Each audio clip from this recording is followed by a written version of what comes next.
Good afternoon, everyone. My name is Karen Rawson, and I'm the Vice President of the Dacera Group. Thank you for joining the Dacera's webinar today. Our topic is the top 5 changes of ISO 9001 in 2015, which continues our key concepts series on the significant changes to the standard. Now, some of this information may look familiar if you've been in our other webinars in the series, but today we're going to go a bit deeper with more examples and less basic level background. I know we have a lot of people here with Dacera for the first time, so I just want to be sure everyone knows how to use the webinar controls. You can click that little orange button at the top of the screen to make the little panel go away. And click it to make it open.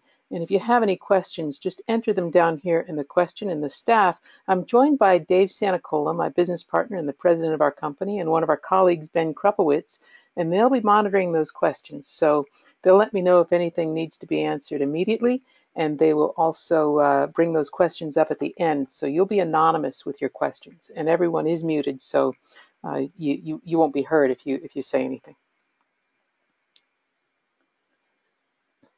In a minute, I'll get into the content for today, but first I'd like to tell you a little bit about Dacera.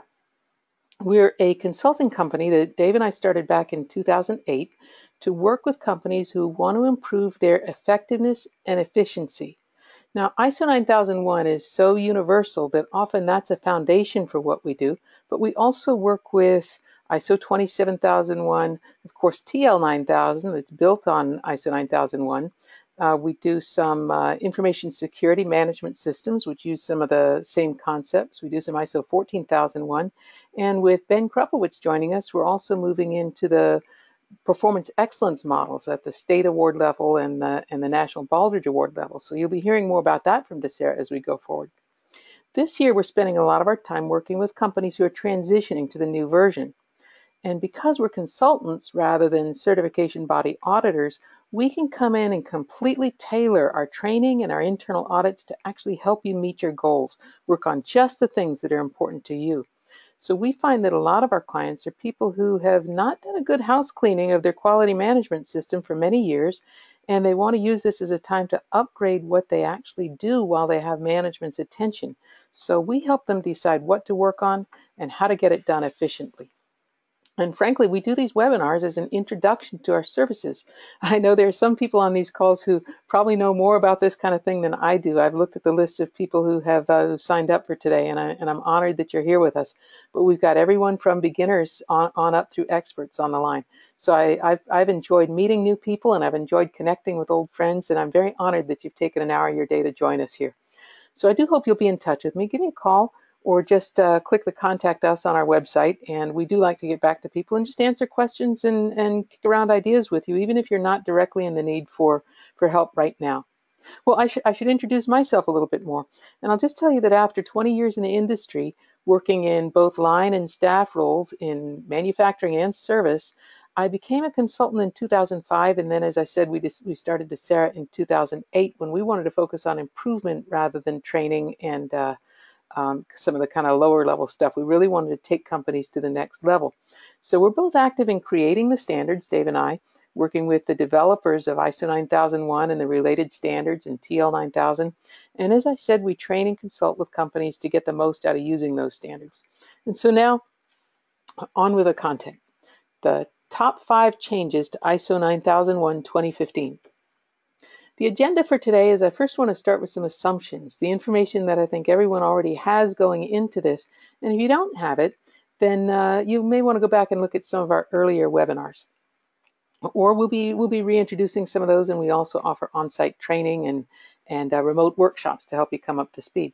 But today we'll be talking about the top 5 changes, which I consider to be context of the organization and interested parties, which are found in Clause 4 of ISO 9001, leadership, the process approach, and risk-based thinking. And then at the end, we'll do a summary and talk about the risks and opportunities of going through transition. So I'm assuming that you guys all have a fair amount of information just before this webinar started. So we're not going to spend any time covering when and why the standard changed, or the vocabulary, the clause structure, or the transition requirements with your CB. But you can go back and look at our webinars. Just go under articles and videos, and we've unlocked them all as of yesterday. But I'm also assuming that you're familiar with the 7 foundational principles of ISO 9001.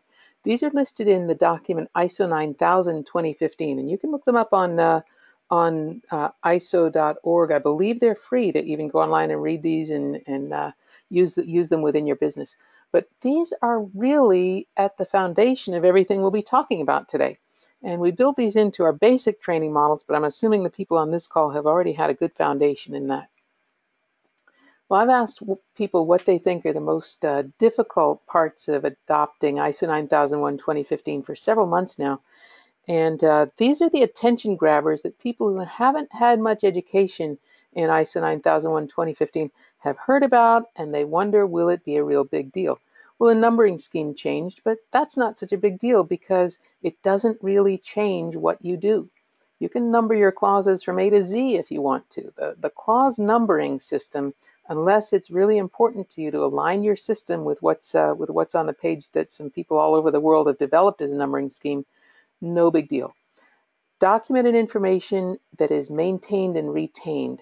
Those are new terms for documents and records, but there's no real change in what you're required to do other than that they don't spell out certain documents you need, but you'll probably still need those documents. They say you don't need a management representative, but you still have to get those results without naming actually one person, and I haven't heard of any management representatives getting laid off just because a standard changed. They no longer require a quality manual, but that's a pretty convenient place or something like one, even if it's not a paper manual, but some place to put in the format and content that suits you to put lots of the stuff that's asked. And then they no longer say the 6 specific documented procedures, but they make a lot of, you're not off the hook because there are a lot of places that imply that you need documents. So these are the things that really changed, the things that you need to know and act on. Context of the organization and interested parties. Those are the first 2 points we'll go over today. And then the expectations of leadership, who are accountable for the effectiveness of the quality management system. That's new language. Those are fighting words there, that they say they are accountable for the effectiveness and for aligning and integrating the system with strategy. And now they really mean it about the process approach, and they brought in these new words, risk-based thinking. Process approach appears in 3 different clauses as well as in the introduction to the standard. Many companies adopted this way back in 2000, if not before, but now your auditors will be looking for evidence that it's used throughout the organization. And then risk-based thinking. Now, you'll see if you just do a search for the words risk, or it never actually says risk-based thinking, except maybe up in the introduction. There are, I think, 7 clauses, 8 clauses where it's mentioned. Let me see, 1, 2, 3, 4, 5, 6, 7, 8 clauses where it actually appears in print, the word risk. But there are at least 5 more clauses where it implies. So it's just throughout the standard, and we'll go through some of those today. There are a bunch of clauses that also change that we won't dig into in a webinar. These are the kinds of things that we do in implementation workshops. Be sure that everyone has the full understanding of these clause changes. You can go through a from to document and see what actually changed and make sure that you're up on all of these. That's a good one to take a screenshot of or go back and look at later on the playback, and be sure that you've read these carefully and that you do understand. When you signed up for this webinar, I did ask everyone to fill in optionally what would be the hardest part about transitioning. And I've done that with all the webinars that DESERA has had over the last 11 months. So I just back of the envelope, top 5 responses, kind of, it was free form, so I had to kind of lump things together, sort of affinity diagram style. And funny thing was, one of the 5th most frequent response was on the lines of changing the documentation and getting used to the new format, which, as I said, need not be a big change for you. There are still companies out there that use the 1987 numbering scheme for their business. It is not necessary to change the numbering unless you just like keeping up with fashion. And some folks will go ahead and do it because they have their reasons internally for doing that. So that's one that people think will be tough. Another one, just finding the time to get it done. To me, that's where the DESERA group can come in and be a big help to organizations, because what we found is that when we come in and we march you through, well, what needs to be done and what time frame are you going to get it done, and let's get some champions assigned and let's get some teams assigned, it begins to get a lot more clear. And we have ways of working with organizations where we come on site or where we do a fair amount of the work remotely. We work to make it cost effectively for you, to support your leadership team and to support that one person who's the main champion in it, to find that time to get it done. So there's a little bit of magic in having somebody from outside come in and ask you questions that may sound a little stupid if somebody from inside the company asks, that helps you actually get these things done on time. The third most frequent response is training and organizational understanding, and that has its roots in what's important to management, right? Because if making the transition is important to management, then people are more likely to get the training and to go for the understanding and not just expect that somebody is going to do this for them. Now, what came out to be the number 2 most frequently cited tough part about transitioning was not what I expected. I thought this would be number 1. It was risk-based thinking, and all the ways people said that, understanding what it means, getting people to do it, rewriting documentation to address it, all the different things that related to how are we going to make sure that we address this number 1 change, what most people thought was the biggest change in ISO 9001 2015. But no surprise to me or to anyone who's actually worked through an implementation, the number 1 most frequently cited hardest part of transitioning had to do with leadership. And I'll give you some exact quotes from that in a minute. But I think everybody understands that when leadership is on board with the transition, things go a lot more smoothly. Well, you know what the first thing that leadership most importantly has to do to get the transition off the ground is? They need to define and understand the context of the organization and the interested parties. These are the principles that are put up front in the new version of ISO 9001 2015, that if you don't understand them and use them this year, next year, whenever you're going through transition, it's going to vex you throughout your use of this standard. Very important for management to get on board. So I'm going to take quite a bit of time in this webinar going through these first 2 of the big 5 changes. Different contexts, different situations that your organization may be in, different markets that you serve, different, and when I say context, I'm kind of lumping together context as well as the demands of your customers, lead to different applications of requirements. So for example, if you're a contract manufacturer and your customers tell you who to buy your parts from and give you the prints and tell you what your test requirements are and give you all kinds of specifications for exactly what you have to do, you're basically somebody's hired hands to go and do what they all set up. You have very different responsibilities and application of the requirements of ISO 9001 than a company that's got end-to-end integration, that has many different aspects of its products and services that it is deciding about and managing itself. So an auditor is going to come in and look for, spend a whole lot more time looking at certain aspects of leadership and decision making in a larger company that's doing all the end-to-end integration than in somebody who's got those things, many of those aspects handed to them.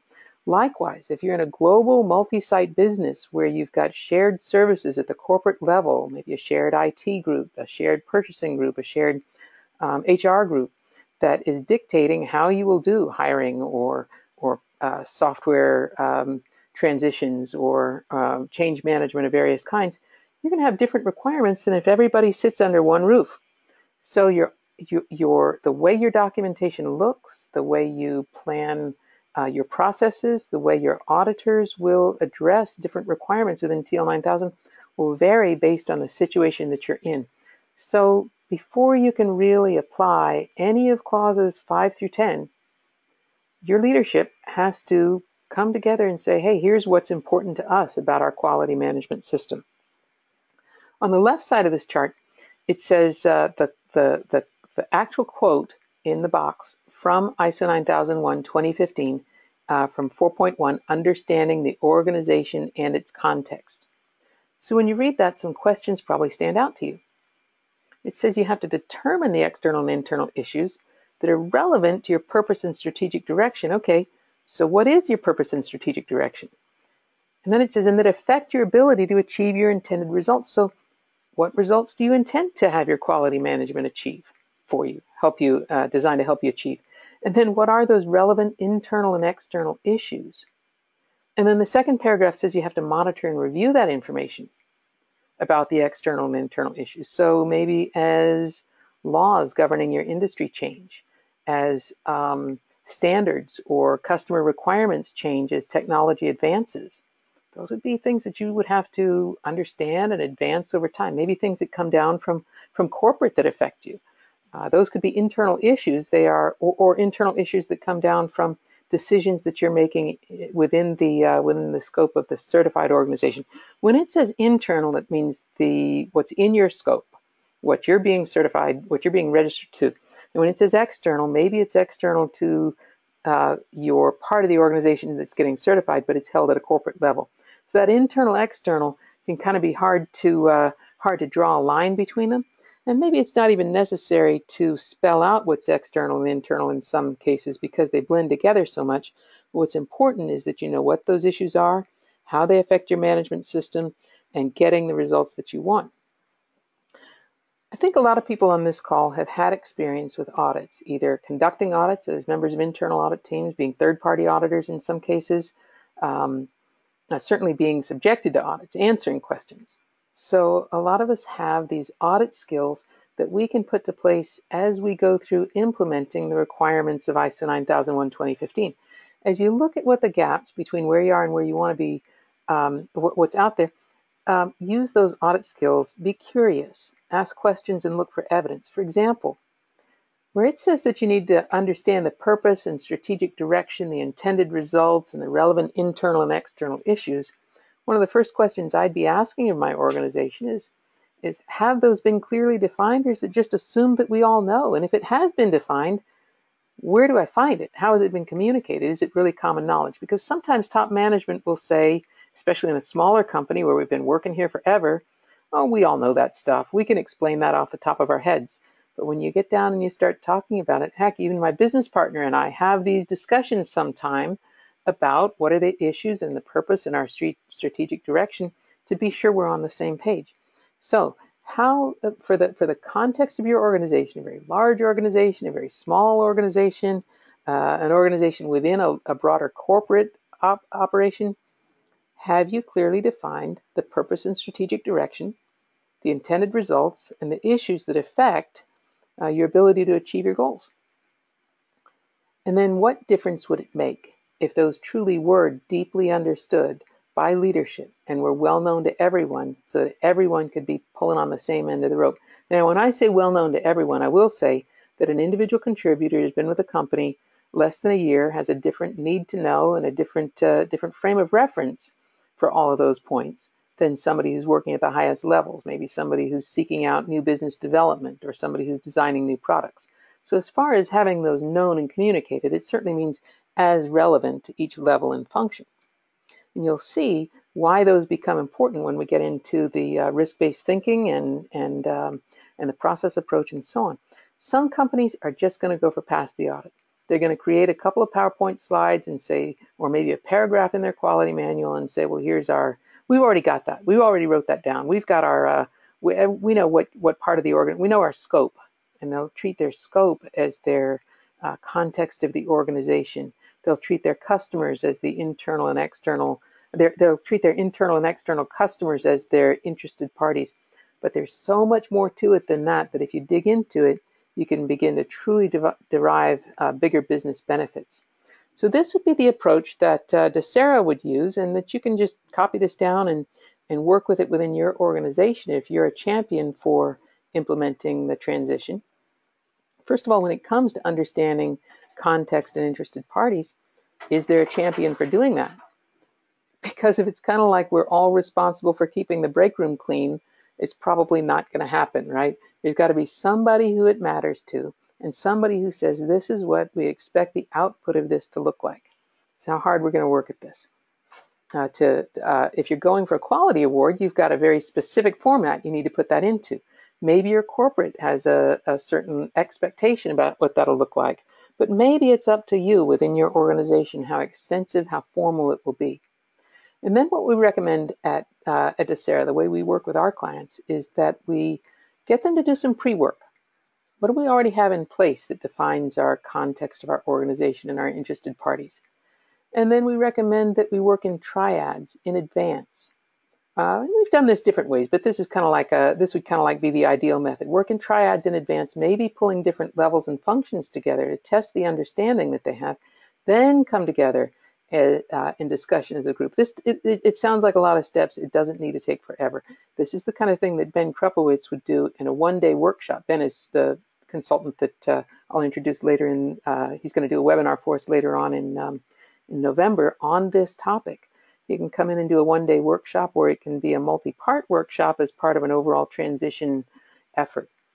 It doesn't need to take forever, but you draft the output, refine it, and agree to it. And then somebody, that champion, is responsible for systematically monitoring and review it. You need to have an owner of it. Now, clause 4.2, understanding the needs and expectations of interested parties. I've already alluded to a lot of this stuff. The point is to understand who are those relevant interested parties and what do they require. And you'd be surprised when you dig through who might be interested parties that affect your quality management system. We were talking about this with a group yesterday, and somebody brought up the idea that, hey, our bankers might even be. Is that fair to say that our bankers, the people who lend us money, are interested parties? And we got to talking about it, and for that company, yeah, the folks who lend them money, who want to invest in their company, in their startup, are in fact very interested in their commitment to quality, and are they following defined processes, or is this really seat of the pants kind of operation? They have something to say. But what about our competitors? Can our competitors influence our ability to achieve our goals? If your biggest competitor makes a change in what they're delivering to the customer, sets a higher expectation for how quickly something will be done, or how well it'll be done, or new features that might be out there, and how you respond to those, boy, that could definitely affect what your expectations of your quality management system are, what your customers expect of you. Certainly your customers, certainly your suppliers, external providers, your corporate offices, those would be interested parties as well. But you need to define what they require. And a lot of those requirements, of course, you already have ways of doing that. They come down in sales contracts. They come down in corporate mandates. They come in many different ways. They come down in regulations or industry advisories that come down. But you may have some that aren't well understood, and maybe part of the organization is pulling on that rope and the other part isn't. So your organization needs to have a systematic way to monitor information about interested parties and their requirements, and you might go through it in that same way that we talked about before, a workshop that causes people to come together and flesh that out. Your context and your interested parties influence your entire quality management system, and therefore will influence the way your auditors, internal, external, and customers who audit you, look at your organization. So they'll influence what kind of documentation you have. They'll influence what your objectives are. They'll influence what you choose to monitor and measure. If on-time delivery is like anything over 80% is fine, you're probably not going to measure that as closely as somebody who expects your delivery to happen within a 2-minute window, right? So you've got depending on the context of your organizations, your objectives may be defined. Your context of your organization will influence the people that you hire, the competency they need, the training you plan for, the succession planning that you do. May influence even the product that you deliver. The how good does it really have to be? What features is it going to have in it? And the context of your organization influence, and the interested parties you have influences your external providers, including those corporate functions. For example, if you've got the United States government as a customer of yours, you may be prevented from using some outside external providers that you're very comfortable with. For example, people who do some of your work in China or Russia or some other places. They may say, nope, you got to deal internally. Or they may ask that you do business with some certain types of disadvantaged businesses. Those could be requirements from your stakeholders. And even the scope of your quality management system can be influenced by the context of your organization and your interested parties. I go in and I look at what do the contracts say that the customers are expecting, and do you have all of that within your scope? And clause 4.3 then talks about the scope, the boundaries and applicability of the management system, and it says the boundaries and applicability of the system are defined by letter A, those external and internal issues from 4.1, and the relevant interested party requirements in 4.2. So the scope tells people what parts of ISO 9001 what parts of the business are going to use ISO 9001, and you base your scope on your interested parties in the internal and external issues. Well, ISO 9001 2015 is going to put increased demands on your implementation team compared to what you did before when things were spelled out, or back in 87 where it was very prescriptive, early 80s when you first began, your company may have first begun using, early 90s and late 80s when your company first began using ISO 9001. But it'll also put requirements on the auditors themselves for planning, for interviewing, for analyzing data, and for evaluating information. But the biggest group that it puts additional requirements on is, as we said, leadership.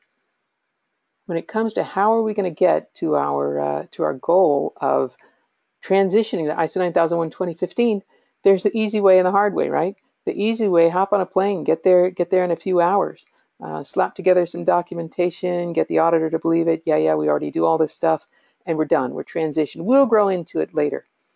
And you're never again going to put the time and attention onto this transition that you will do over the next 2 years until it's mandatory that you comply. And then there's the hard way, the stop and start method, where nobody really takes it seriously until you get up close to the deadline, and then suddenly it's all hands on deck. But the middle path of stopping along the way, see the things that are important to you, really get the business benefits out of it, not taking your time and letting it lag forever, but choosing a path that makes sense for your business and doing it systematically in an organized way with champions, with leadership who really believes in the process. That's the way you get the most out of ISO 9001 2015. So what does the standard say? The standard actually gives you some of the stuff that you need in implementation. If leaders understand it, they'll be on their way to implementation if they embrace it. But these quotes on the side of the page are the reasons that people are the statements that people made about how tough it may be to get leadership to understand the requirements and to be committed.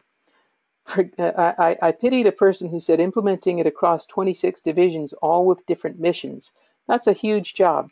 I sure hope that company is already very seriously aligned, because that's a huge job right there. But getting management and everyone on board to understand what the changes are and to use it strategically is most important. Well, when you look at the standard, the clauses 4 through 10, it's easy to think of clause 5 as the leadership clause, because you know what? It's called leadership. but actually, when you look at clauses 4, 5, 6, and 7, those are all requirements of leaders that they will drive. And then the operation, the performance evaluation, and improvement are all hands on deck. So leadership has to be intimately involved in 4, 5, 6, and 7. But this presentation, we're going to focus on clause 5.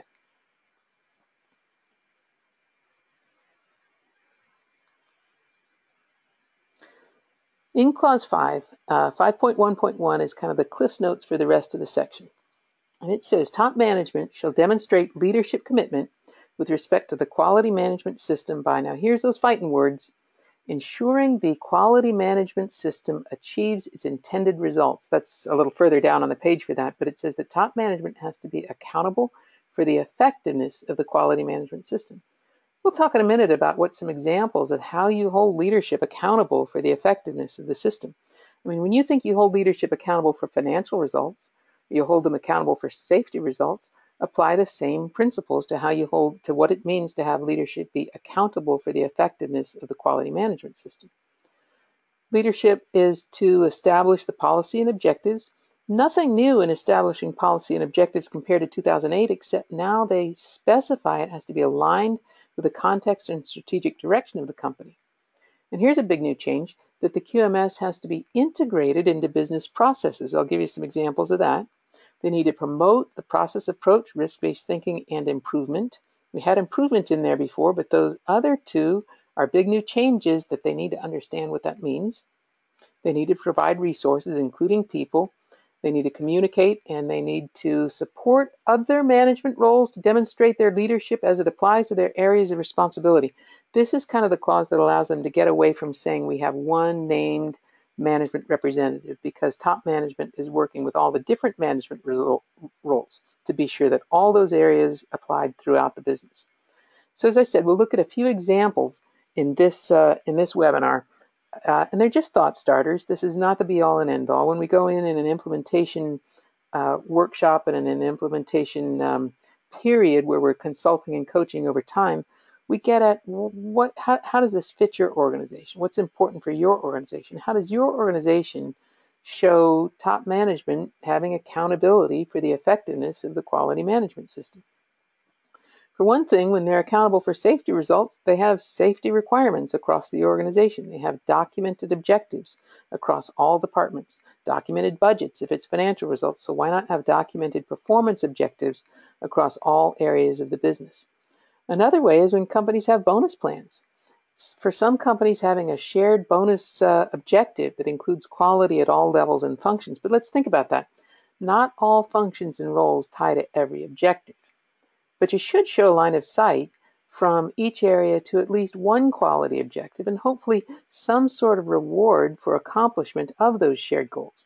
For example, time to market for new products, that may cross a lot of different functions of the business. A lot of different leaders have a role in time to market. Marketing has a role, manufacturing, all of operations, all of design have parts of time to market for the financial folks. But not everybody down the organization would have that. But that would be an example of a shared goal for we're going to address time to market that many different departments would line up under. Successful new product launches, how does the product work in the field? On-time delivery, it's not just manufacturing's concern, obviously. Sales can muck with that in unspeakable ways. And then one of the types of objectives that often isn't thought of because you're just looking at cost, quality, service, think of those projects that you may have within your organization, those long-term plans, implementing a new ERP, for example, where if that project flies, it's going to have a great impact on customer satisfaction. But if it tanks, if it's delayed, if it's something that customers have been waiting for, it's going to be a big dissatisfier. So how are the goals for that integrated across the business? Another one would be if you are integrating processes that may be done by different functions and now you're putting it together for a seamless customer experience. Those are projects that cross functional lines. That's an example of where top managers have objectives. You build it into what they're measuring, what they're looking at in those monthly top level meetings, what they're rating themselves on. So be sure that that is built in where the quality objectives are looked at the highest levels too. And then when they have their strategic planning session, the policy and objectives for quality very rightfully would be on the same page with other goals and objectives, with owners, with completion dates, with methods of evaluating how we're doing toward that strategic goal. And goals for quality very, very tightly link with goals for increased revenue. I mean, if you tank on quality, how do you think Samsung is feeling right now with that Galaxy, right? Let's look at a few other examples. Integration of the quality management system into business processes. That's a big new change. They didn't say that before, that it had to be integrated. So here are some examples of how that might look. Where the annual performance review process includes quality training, includes review against those quality objectives, and it's monitored. Are those written into objectives and are they reported on? Where capital appropriations within the capital planning process, you may have quality improvement needs are integrated there. They're not an afterthought. IT may have a project planning process, and quality and the impact on quality would be taken into account in their project planning and in their prioritization of projects. You've integrated your quality management system, the way the quality management system works, as well as the goals and objectives, into those IT project plans. Certainly integrate quality in the annual strategy and goals planning. And when you've got any major changes, acquisitions, moves, downsizing, offshoring, new partnerships, fully incorporate investigations, not just into their financial capabilities, not just into their market share and their products, but also into their quality culture, into their processes, into their results with respect to quality, with all the other business plans, and make sure that customer satisfaction is protected and enhanced throughout those big projects that affect all parts of the company. A couple other examples: promoting the process approach. I think a lot of people are very familiar with process approach. I touch on these things a little later down in the line, but having owners for processes and goals and inputs and outputs defined and data that you use to drive improvement in a systematic approach to defining, addressing the risks and opportunities within processes. Let's see, the idea of supporting other management roles, I said that's the clause that gets you out of having one management representative for quality. The point here is they don't want quality to be handled in silos. They don't want it to be one function's or one senior vice president's total responsibility. They want it shared. Okay, and that's important because when you're all pulling on the same end of the rope, you're more likely to get the results that the business and the customers want. Now, finally, the last slide in this one on leadership being one of the key concepts in ISO 9001:2015, we started out this section by looking at what was top management responsible, the accountability for the effectiveness, the integration, and the ensuring that they achieve the results. Where do they look at that? In management review. There are changes in clause 932 that used to be old clause 5.6. Now it's at the end under the review section, of ISO 9001:2015. And it says that management review, as part of their inputs, are to look at changes in relevant external and internal issues, just what we were talking about under context of the organization and interested parties. And then we're going to talk about risk-based thinking in a little while, planning and opportunities and so forth. Management is supposed to be looking at the effectiveness of actions taken to address risks and opportunities. So management review, you still have to have it just like you did in 2008, but when you look at the new standard, it implies that management review should have a more strategic focus and an emphasis on quality performance. So when we go in and we consult with organizations that they've been been certified for a long time, maybe there's a new manager coming in, taking over and wants to upgrade, and I say, let's look at your management review, and it's 11 months old. It's 11 months, the last time they actually got management together to look at their objectives, their progress, their risks, their changes and how they affect the organization was almost a year ago. That's a big risk. Do you think they'd wait for a year to look at the financial books or the major sales accounts? So ISO is asking now for you to integrate more so that you're really looking at quality as part of how you do business. And I think your quality management reviews will be, if they're not already, on at least a quarterly basis. And that doesn't mean every single item on that prescriptive list has to be reviewed every month or every 3 months in lockstep, but that you've got a plan for how you do that makes sense to your business.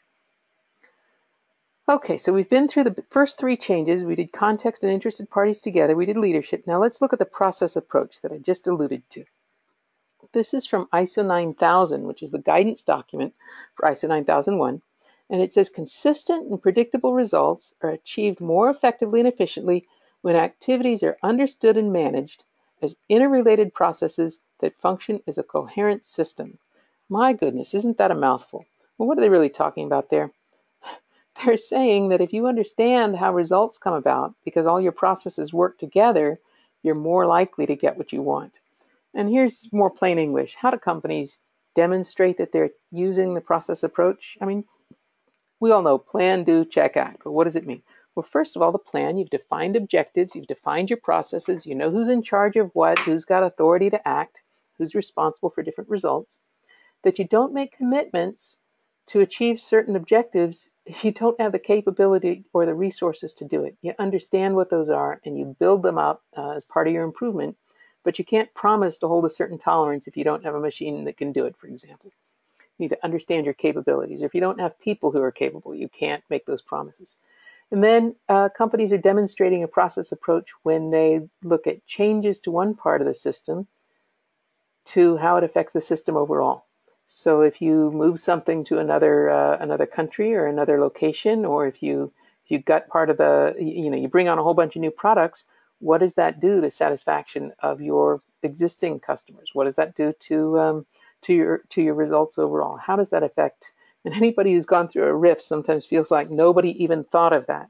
But the best companies think those risks through, and they're ready to respond. So managing your process as a system, managing risks, using information to drive decisions. Those are all examples of how companies demonstrate a process approach. Now, when you look at the standard, There is no checklist for an auditor to go in and check each one of these items off and say, have they established authority, responsibility, and accountability? This is why I say it's going to take more, it's going to take a deeper level of understanding and analysis of your auditors. And it's also going to drive some people to say, oh, this standard is not auditable, because it's not an easy checklist to say, do you have a document that says, do you do this? However, the best auditors are going to be going in and looking at processes and saying, do I see evidence of these kinds of bullet points happening there? Or do I see processes where there really aren't any measures? I remember going into a company that was designing stuff in the telecommunications world where they couldn't design it fast enough. Everybody wanted whatever they had. And I said, well, I was talking to them about their on-time, their measures for their design process. And it was pretty clear they were designing so quickly, nobody had any measures over this design process. They just couldn't crank them out fast enough. And as they matured, they began to bring the processes under control and look at where the defects were coming from so they could quit making the same mistakes over and over again. So I would be looking for, if I were auditing a business, do I see evidence of the process approach throughout the different processes? Often manufacturing is very process focused, but you can't find evidence of it, say, in the sales process. You don't have that discipline there. You don't have that discipline in different types of processes where it would really come in handy. Plan, do, check, act, just the basic model. We're looking for our companies actually planning and putting objectives across their processes with a line of sight to those overall objectives of the quality management system and aligned with the context of the organization, what's of strategic importance to the business. And then do we see them making progress toward it by implementing, doing it what they plan to do rather than the diving catch? And do we see them using data to drive improvement?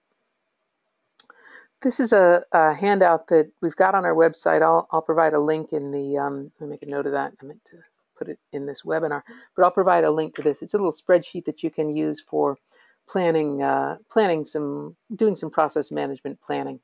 We use this very effectively in workshops to just get people to think through what is involved in their process. What are the inputs to the process? Where does it come from? What are the outputs? Where do they go? What kind of training and knowledge do the people working in that process have to have, and what are the requirements? Of course, you're never going to fit everything in these little boxes. It's a thought starter. It's often these point to other documents that lay all these things out, what kind of facilities and equipment. And imagine when you go out to audit, if you had a sheet like this across all the different processes, it'd be a snap to go out and be sure that things are operating according to plans. What are we actually looking for with respect to productivity, financial quality, and cost? And what are my procedures? Do I have defined ways of working? So that would be an example of something you can download and use in your planning. I see a question out there. Will a copy of the presentation be available?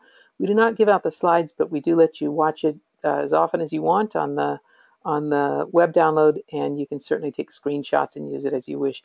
And the reason for that is two.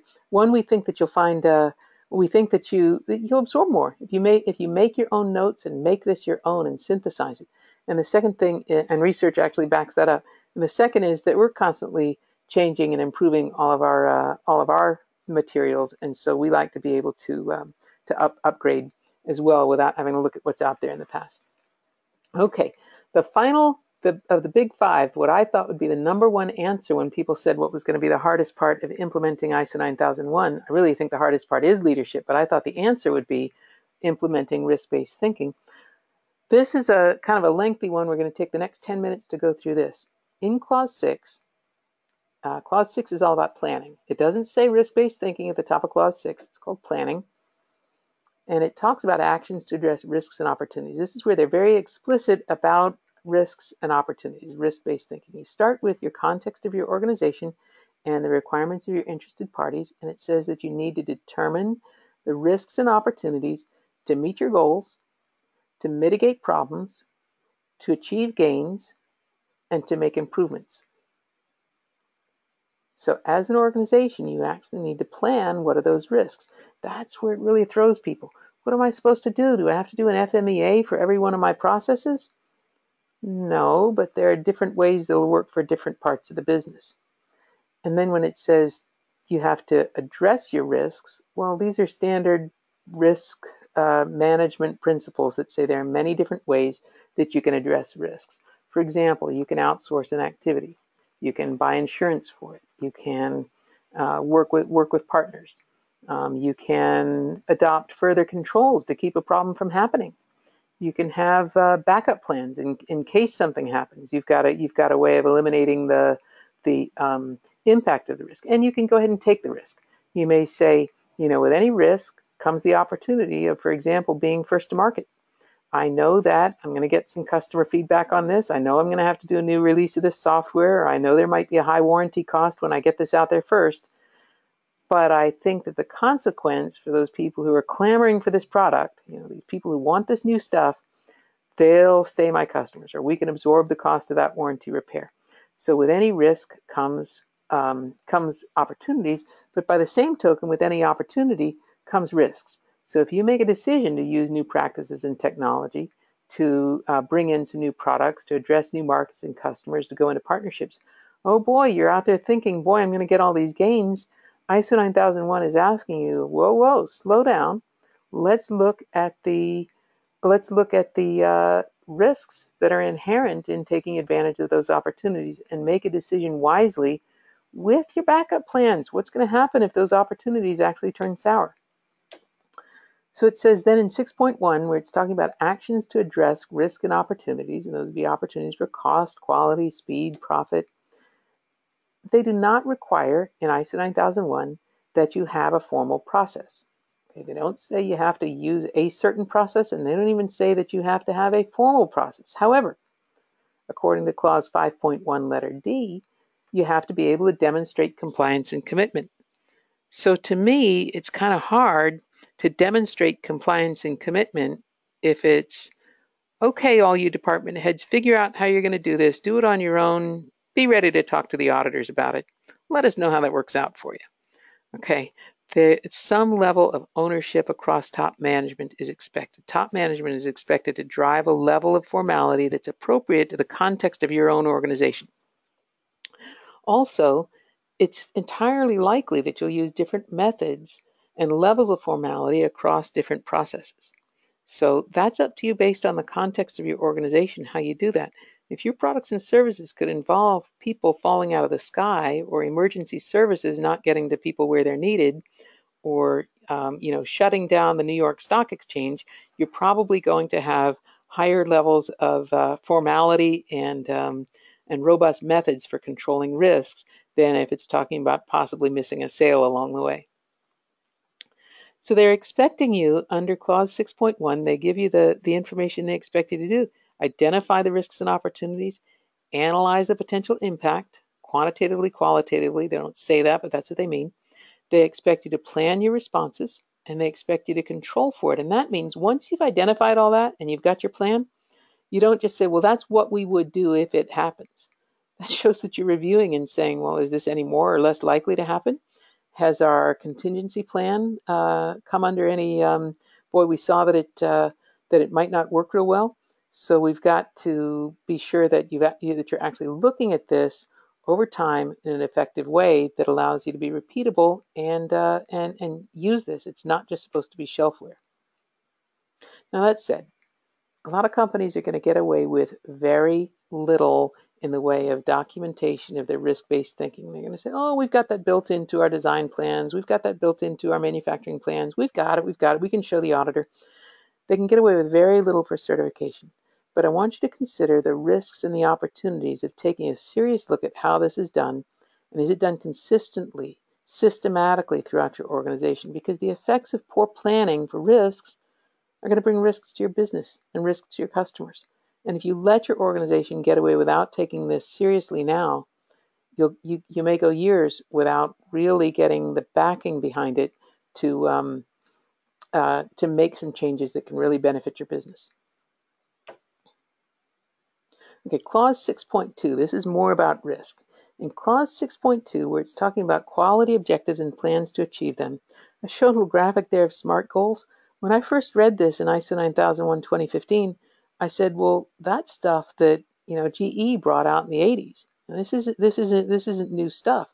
Do we really have to write this down when we're talking about quality objectives? Isn't that the definition of objectives and plans? Well, Actually, I think many of us have worked for a lot of well-organized companies who, forward-thinking companies who have really done a good job of putting goals out there. I think our industry has matured, and some of this may be new to folks, but some of it may just warrant another look and say, are we doing this throughout our business?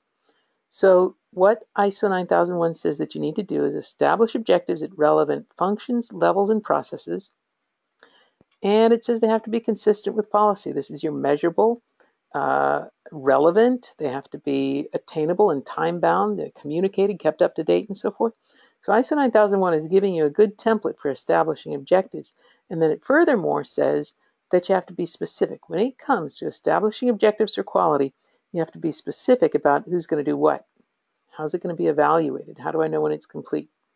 And all of that is related to if you're making a change that's going to impact your quality and you don't have plans like that, you don't have ways of monitoring it, you don't have names responsible for it, you're probably not going to get there, and that's a risk to the business and a risk to the customers. So then it goes on in 6.3 to talk about planning for changes. Okay, it says you have to look at the purpose of the change, the intent, how it affects the integrity of the QMS, the availability of resources, and what happens with the responsibilities and authorities. Now, don't look at that and think, every time I have a line changeover or every time I hire a new employee, I have to do that. There's some typical routine changes that really have that risk-based thinking already built into them. You have systematic ways of doing it. But where 6.3 is really going to help you is when you apply that thinking to the major one-time changes. You're integrating SAP. You are moving major processes to an outsourced provider. You are opening a new division in a new country. All of those, or you're consolidating something. There's a big reorganization. Whenever there's a major one-time change, you need to take these concepts into account, and ISO guides you through it. And so what your auditors are going to be doing is coming in and looking for, and what your internal auditors should be looking for as well, is asking you right off the bat, what have been some of the big changes you've had this year? And they'll say, what are some big changes on the horizon for next year? And they'll take notes and they'll come back and look at how did those risk plans that you have work out for you. They'll look for evidence throughout the entire organization and audits that you've demonstrated that you have risks and opportunities identified. This is not something that just happens in manufacturing or just happens in design or just happens in the quality department. You're supposed to be showing plans that are systematic and preferably with an ongoing methodology, even though it may vary across different parts of the business. You'd expect SMART quality objectives, and you'd expect management to have a great handle on the big changes that can affect, that they're really looking at the risks and analyzing how those may affect the what the customer actually gets. Now, I told you that there were 8 places where the word risk is used. Here's one of your dog-ear page ones, your screenshot. Take a picture of this. These are the clauses, or you can search through electronically and say, where does it actually talk about risk? 8 clauses. Now, there are risks cousins that are also discussed in ISO 9001 2015. They use words like consequences, potential consequences, potential changes, unintended changes. All of those imply that when there are consequences, when something is unintended, that there was a risk out there and that you've done something to plan for it. So, for example, for your documentation, are you protecting your documents from unintended alteration? When you're planning your processes, how do you go about reviewing consequences of unintended changes? A supplier changes something that you weren't planning on. How do you address that? Within design, they're asking you to plan for the potential consequences of product failure just due to the nature of the product itself. With outsourcing, with purchase product, look at the risks associated with outsourcing something or with your supplier having a problem. And then in post-delivery, there's a change to Clause 855 asking you to look for the potential undesired consequences. For some companies, that'll be looking at their sustainability, looking for how is their product disposed of in the long run. And in Clause 8.7, it talks about non-conforming material. That's always been in there, preventing the unintended use or delivery of non-conforming material. When something is unintended, but it could happen, that's an issue where there's a risk out there. So we've had points in our business where we've looked at risk, like in non-conforming material. That's always been in there. But these are some ways that it even calls it out more deeply than it may have in the past. So here's a DESERA recommended approach for actions to address risks and opportunities. And we do have workshops that we work with companies when we go in-house, and we'll have some deeper training coming out later this year. First of all, get the benefits of doing your risk-based thinking. Don't go light and either waste time or leave money on the table. And second, we recommend that you develop a systematic process that's repeatable and comparable year over year, where you document your approach. You might not be in that job next year. You may inherit someone else's work. So look for a documented approach, that you've documented your assumptions, that everyone's using similar conventions and sharing their learnings of their approach to analyzing and responding to risk. Keep records because you're going to compare and you're going to update. Make sure leadership is engaged and is requiring follow-through, is holding people accountable, and then socialize it, that management wants and needs to know the risks. You know what? These risks have always been out there. You know, that guy on the line who knows this rickety old thing, if it goes, we all go, right? And he doesn't know who to tell that this is on its last legs.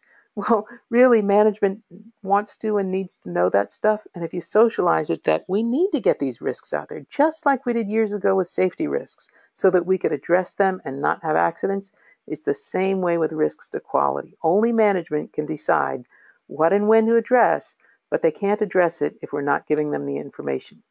So use your internal audits to dig that stuff out and to focus on the areas of high risk and that are dependent on humans rather than systematic. And then get management to formally sign off on any risk remaining after you've taken all the steps. All right, we are almost out of time. I knew I was going to come right up against the wire. I don't see a lot of questions coming in, but if you do have questions, before we close the webinar, now is the time to list those in there, and we'll stay on the call. I know Dave and Ben are willing to stay on the call a few minutes and answer some questions, or we'll answer them in the upcoming webinars. So use that question box. You may need to open that little orange arrow, white arrow on the orange background to reveal the question page, and you can list some of your questions in there. This is something that we found the best companies are focusing on to drive improvement through transition. They're really focusing on that idea of defining, monitoring, and reviewing external and internal issues, making sure that that is clear to everyone, and that they've defined, monitored, and reviewed interested parties' requirements and information.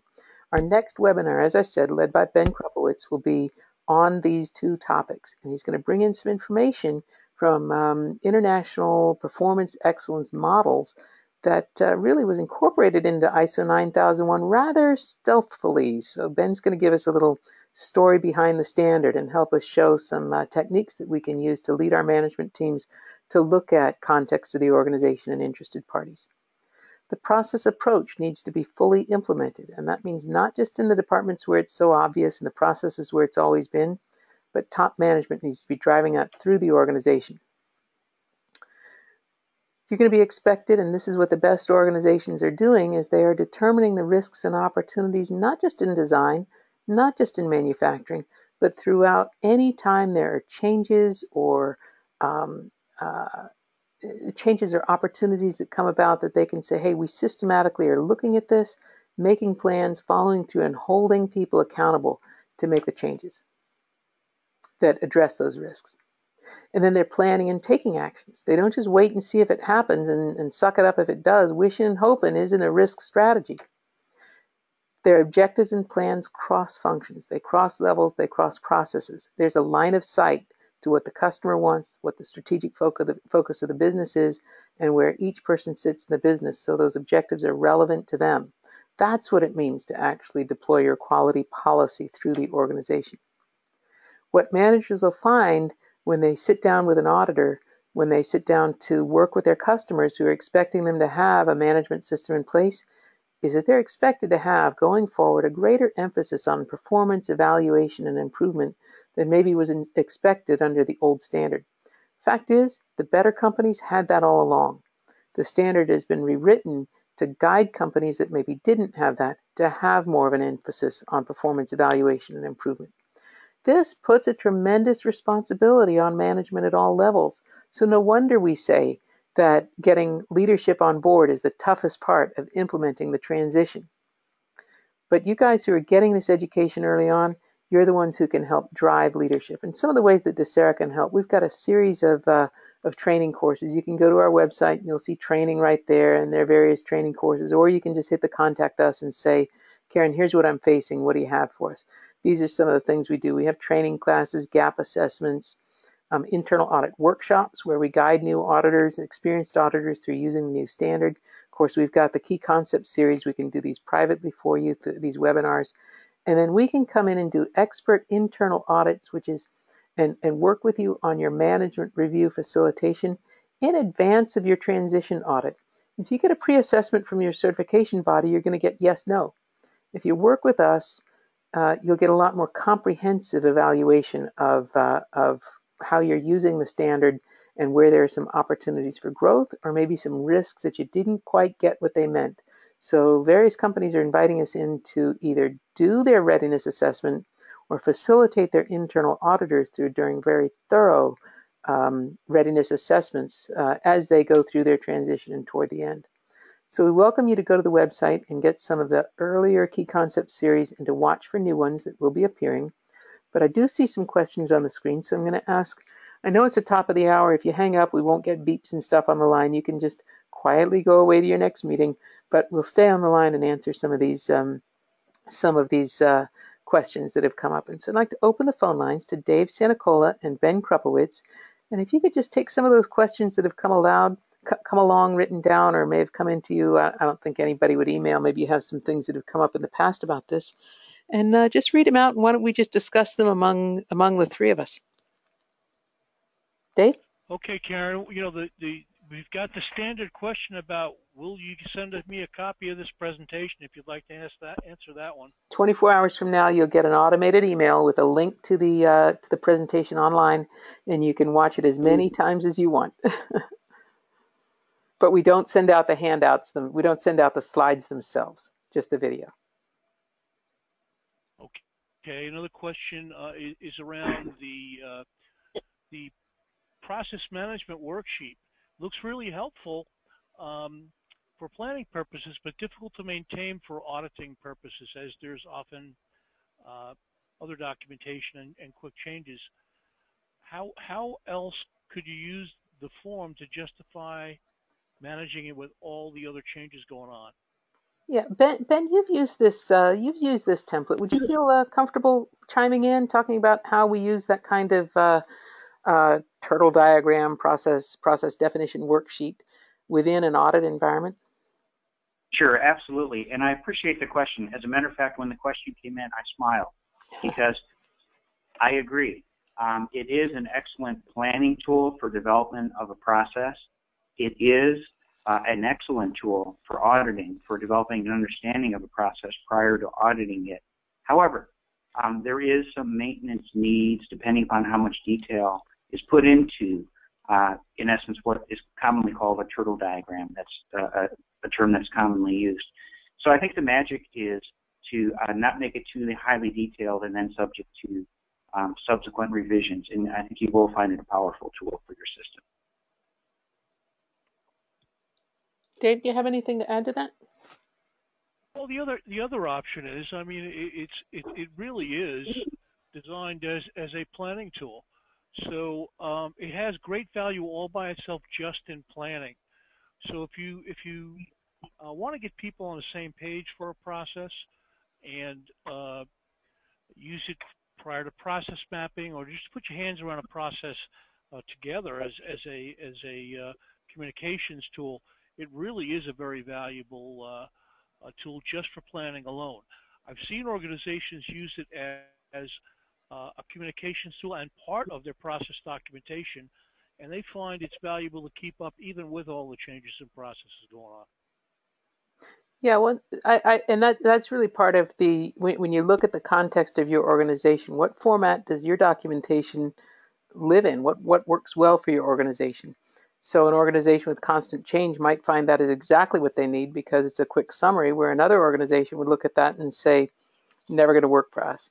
But what I'd suggest is that if I were to go new into an organization as a transfer jobs or new employee someplace, and somebody could lay that out for me as the one pager of what this process is all about and how it connects to other processes, it'd be a worthwhile document just to have, even if it's not considered an auditable document. It's considered working papers.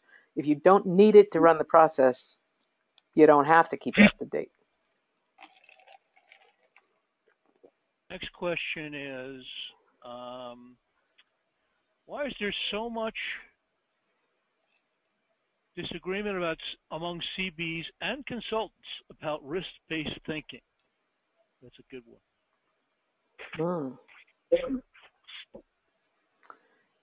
Dave, you wanna take a crack at that one? I could, and then I'll let Ben correct me because he's a consultant. He'll probably disagree with me. Which means I will too, but I got my stab at it in the presentation. Risk-based thinking is a very, very general concept. We do risk-based thinking every day in organizations. I don't think anybody disagrees that worrying about what could go wrong and planning to mitigate those risks is not a normal activity in a business. I think what the questioner is asking about here is why are auditors looking for so many different types of way to prove that we have risk-based thinking? I think it's up to each organization to decide how they're going to and where they're going to apply risk-based thinking. Certainly in interface with suppliers, certainly in project development, certainly with delivery considerations and order management. Those are areas I see right away we worry about risk-based thinking, and we do it today on a daily basis. You have to consider among yourselves how you're going to demonstrate that to auditors. Ben, anything to add? No, I completely concur. I would just add that this makes me think about the change in the year 2000 to the process approach, which took a little while for the industry to settle as conventions became clear, as interpretations became clear. So I think it's just a natural function of the changes that are occurring and the industry attempting to grapple and come to some sort of general agreement as to how it can be applied in various different organizations with various degrees of sophistication. All right, the last question here is, will there be any webinar? Let me chime in on that, and that's on. I think sometimes organizations look at their CB as the person they're trying to please, and it's important to understand that your CB is not the person you're trying to please. The point of your quality management system is to please your customers and your interested parties, the people that depend on your business to achieve its quality objectives. And if a CB says, I expect to see it in this format, they are way overstepping their bounds. They can't demand that you do it in a certain way, that they can only go by what your organization has demonstrated to be effective. So I'm trying not to sound shrill, but I would say challenge your CBs if you've heard one thing, because you were asking, the question was about argument between or disagreement between consultants and CBs. And if a CB is putting things on you that you don't think are appropriate, challenge them. Go back. All right, the last question I have, Karen, is will there be any training on AS9100? And I assume the questioner is asking whether or not we'll do some webinars. And I think I'll answer that one straight away. If there's enough demand and we hear that folks are interested in that type of webinar, we will be pleased to put one